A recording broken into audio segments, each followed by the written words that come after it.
Bien-aimés frères et sœurs dans le Seigneur, bonjour, je suis Carlos Wakandé pour 5 minutes avec Jésus-Christ. Le thème que nous abordons aujourd'hui est « Préférer marcher les yeux bandés ou préférer voir ?» Préférer marcher les yeux bandés ou préférer voir.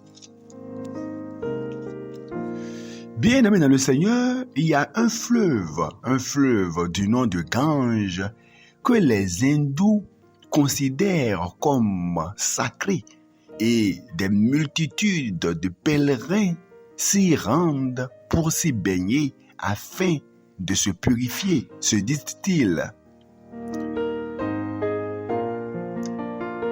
Nombreux vont donc se baigner dans ce fleuve de Gange, voulant se purifier de leurs péchés. Mais en réalité, cette eau est reconnue comme étant particulièrement souillée, remplie de microbes, pullulant de microbes. Un jour, un Européen voulut faire constater la chose à un hindou. Il appela un hindou, prit une goutte de ce fleuve qu'il considère comme sacré et le mit au microscope. Il le mit au microscope donc et il appela cet hindou à venir regarder ce qui se passe. Lorsque cet hindou approcha ses regards, regarda au microscope, ce qu'il vit, le fâcha. Il vit donc une multitude de microbes. Fâché et animé d'une colère fanatique, il brisa le microscope à terre, il refusa d'accepter cette réalité que cette eau qu'il considère comme sacrée, au contraire, était remplie de microbes. Bien, mais dans le Seigneur, n'est-ce pas là le comportement de plusieurs personnes qui lisent la Bible ou qui vont à l'église, qui écoutent des prédications? Les gens lisent la Bible, mais ne veulent pas que la Bible leur révèle leur véritable état. Mais la Bible ne peut pas faire autrement. Lorsque vous lisez la parole de Dieu, elle vous révélera votre véritable état. Elle vous révélera les vérités de la parole de Dieu. Il ne s'agira pas de se fermer. Et comme ce monsieur brisa le microscope, déchirer sa Bible ou bien fermer sa Bible ou bien quitter une assemblée parce qu'elle prêche la vérité. Non. Malheureusement, le constat qui est fait est qu'il y a plusieurs personnes qui font semblant de chercher la vérité, mais qui ne veulent pas la vérité.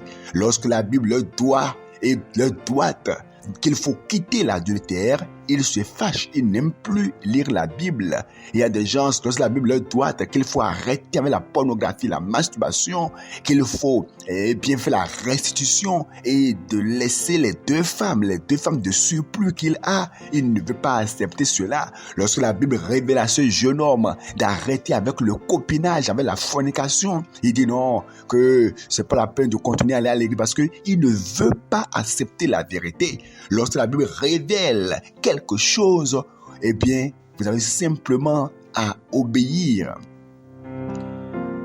La Bible ne vous doit pas seulement vos péchés, la Bible vous donne aussi le remède aux péchés. Pourquoi se fâcher contre la vérité? Pourquoi se fâcher contre les prédicateurs qui prêchent la vérité? Pourquoi se fâcher contre la Bible qui vous dit la vérité et préférer les fables? Vous savez, les fables vont vous détruire. Les prédications sucrées, oh tu voyageras, oh tu vas aller en Europe, Que sert-il de voyager, d'aller en Europe, d'avoir tous les biens de ce monde et d'être jeté après en enfer?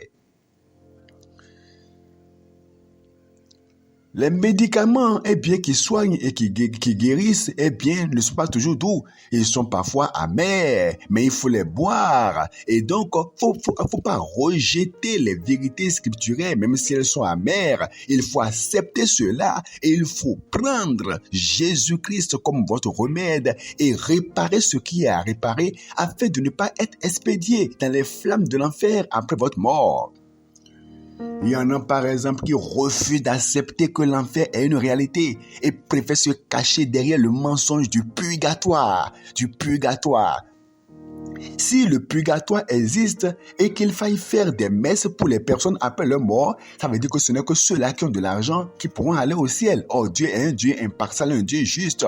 Dieu est le Dieu des vivants. C'est de votre vivant qu'il faut vous repentir et donner votre cœur à Jésus-Christ. Mais quelqu'un va rester là, mener la vie de fornication, d'adultère, la vie de sorcellerie, la vie de pornographie, la vie de toutes sortes d'impuretés sexuelles, de la vie sectaire, de gris-gris, de fétichisme. Et après sa mort, on se mettra à lui faire des messes pour qu'il passe de l'enfer au paradis. C'est très facile ça, c'est du mensonge du diable, c'est un mensonge. C'est de votre vivant qu'il faut donner votre vie à Jésus-Christ. Arrêtez de croire au mensonge du diable. Arrêtez de croire qu'une fois qu'on est sauvé, on l'est pour toujours. Et qu'on appelle le salut. Arrêtez de croire au mensonge du diable. Cherchez la vérité de votre vivant. Acceptez la vérité et repentez-vous de vos péchés de votre vivant. Car votre religion ne peut pas vous sauver. Que le Seigneur vous bénisse.